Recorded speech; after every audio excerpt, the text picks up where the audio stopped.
단열은 그야말로 뭐 일도 안 되어 있는 상태인 거죠. 단열재를 붙여주면 해결이 되는 거예요. 이 부분에.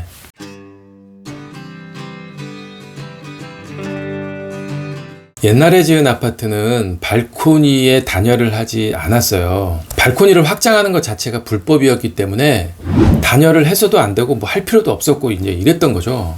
그냥 뭐 콘크리트 슬라브에다가 타일만 얹어놓은 뭐 이런 상태였던 거예요. 그러다가 2005년도부터 발코니 확장이 합법화되면서 다들 뭐 발코니를 확장해서 넓게 쓰기 시작을 했죠. 심지어 막 거실에서 이어져 나오는 그 난방배관 중간에 잘라가지고 막 이렇게 이어서 발코니까지 넓게 사용을 하기도 했었죠. 그런데 발코니 확장을 하더라도 이게 중간층이면 뭐 상관없겠는데, 그러니까 1층인 경우, 그러니까 최하층인 경우에는 콘크리트가 그대로 그냥 외기에 노출이 되는 거잖아요. 옛날 아파트들은 다 이런 식으로 발코니가 이렇게 건물에서 튀어나오게, 그러니까 1층 발코니 하단부는 그냥 외기에 다 이렇게 노출되어 있는 이런 상태인 걸로 이렇게 돼 있잖아요.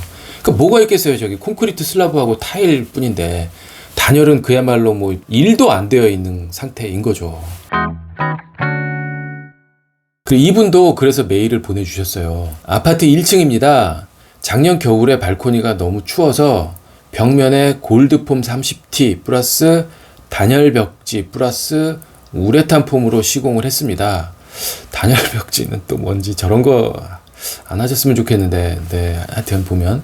그런데 아직도 발코니로 나가면 바닥이 너무 차갑습니다. 네, 단열 시공을 한다고 했는데도 너무 춥다, 뭐 발이 시려울 정도다, 뭐 이제 이런 얘기인데, 왜냐면 이제 바닥은 할 수가 없었을 테니까 타일 두께 위에다가 이렇게 막 뭐 얹을 수가 없잖아요. 단열재만, 물렁물렁한 단열재만 이렇게 얹을 수가 없잖아요. 그래서 벽만 그래서 하신 거예요. 그렇게 하셨는데도 사실은 말도 안 되게 너무 얇게 하셨어요. 30T만 하셨으니까. 이거 결론부터 말씀드리면 164mm로 했어야 돼요. 164mm를 뭐 5분의 1, 6분의 1도 안 되는 30mm로 하신 거니까, 그러니까 단열 효과가 뭐 안 나는 거죠. 업체가 30mm 하라고 하셨겠죠. 그랬으니까 아마 하셨을 텐데, 이분 말고도 지난번에도 생각이 나는데, 제 동영상을 보고 제가 비드법 2종 3호로 184mm는 하셔야 됩니다. 이제 이랬더니 150mm 정도는 하려고 이제 업체를 찾아가셨대요.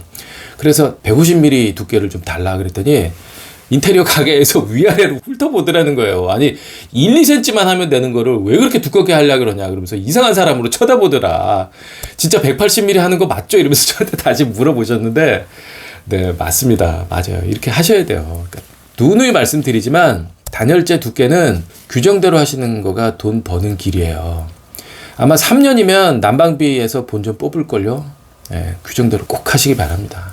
아무튼 다시 이분 얘기로 돌아와서, 이분 뭐 당연히 발도 엄청 시려우셨을 텐데, 왜냐면 한겨울에 그냥 돌 바닥 맨발로 디디는 거랑 똑같은 거예요. 콘크리트하고 타일 그게 뭐가 있겠어요. 단열이 전혀 안 돼 있는데. 그러면서 사진도 이렇게 같이 보내주셨어요. 그래서 외부를 살펴보니 하부에 이렇게 공간이 있는 것을 알았습니다. 저게 이제 발코니가 이렇게 튀어나와 있으니까 하부가 이제 텅 비어있다, 이제 이거 공중에 떠 있는 거죠. 그래서 여길 막아버릴까 하다가 창문이 있어서 왠지 막으면 안 될 것 같고, 그래서 안 막았는데 단열을 어떻게 하면 좋을까요? 라고 하면서 메일을 보내주신 거예요. 제가 저 발코니 바닥 부분에 단열재 붙이시라 라고 알려드렸고, 요건 잠시 후에 사진 보면서 조금 자세히 말씀드릴 텐데, 우선 저 창문이 있어서 안 막았다 라고 하셨는데 잘하셨습니다. 저 창문 막으면 안 돼요. 저 창문 속에, 그러니까 내부에 뭐가 있냐면 이런 식으로 설비 배관이 있는 곳이에요. 그러니까 아파트는 저 위에 층에서부터 이렇게 설비 배관이 쭉 다 내려온다 그랬잖아요. 이게 내려와서 수평으로 이제 꺾여서 외부로 나가는 피트층이죠. 그러니까 모든 아파트의 1층 바로 밑은 다 저런 식으로 배관이 이제 수평으로 지나가는 그 자리가 저렇게 이제 있어야 되는 거고, 아까 보셨던 그 창문이 이런 거예요. 지하 피트 공간에 저기도 환기도 돼야 되고 채광도 돼야 되고 하니까 그걸 위해서 이렇게 뚫어놓은 창문인 거죠. 아무튼 그러니까 저 슬라브에 지금 보시는 거대로 저 슬라브 위가 1층 바닥인 거죠. 보시는 것처럼 천정 부분에 저렇게 단열재가 다 시공이 되어져 있어요.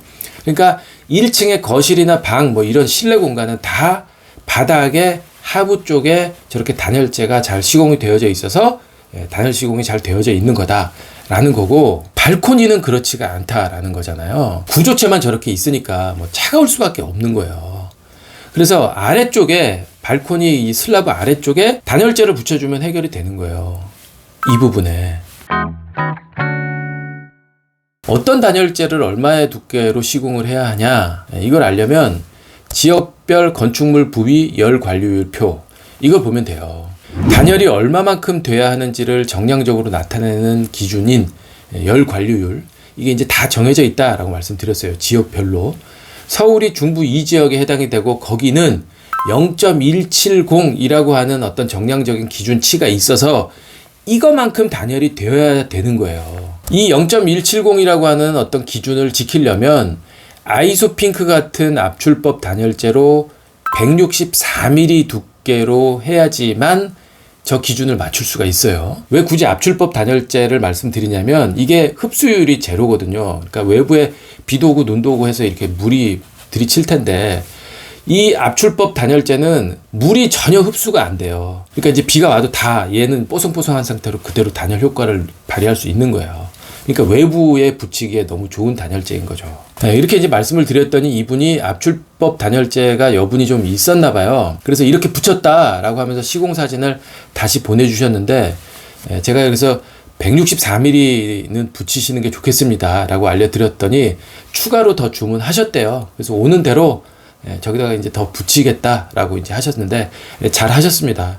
근데 그 전에 이제 좀 뭐 이거 내 집에 밑에 붙이는 거니까 뭐 특별히 뭐라고 할 일은 없겠지만 그래도 혹시 관리사무소하고 사전에 좀 협의하셔서 진행하시면 더 원만하게 잘 될 것 같아요.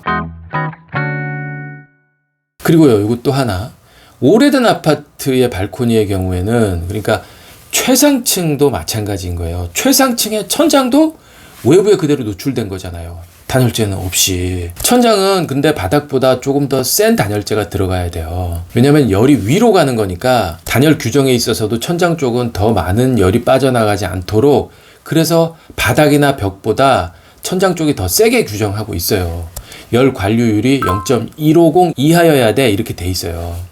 0.150 이하면 압출법 단열재로 187mm 나오는데 이게 너무 두꺼우니까 센 단열재를 붙이면 두께가 얇아도 되니까 경질 우레탄 보온판이라고 하는 그러니까 얇아도 단열 효과가 강력한 단열재가 있는데 이거 붙이면 149mm만 붙여도 이 규정을 만족해요.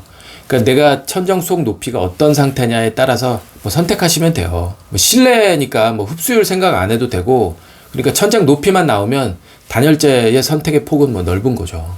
그러니까 센 단열재인 경질 우레탄 붙이시는 거가 좋겠어요. 제가 볼 적에. 그래서 오늘의 결론. 최상층, 최하층이라도 더 이상 발시렵거나 손시렵지 말자. 끝.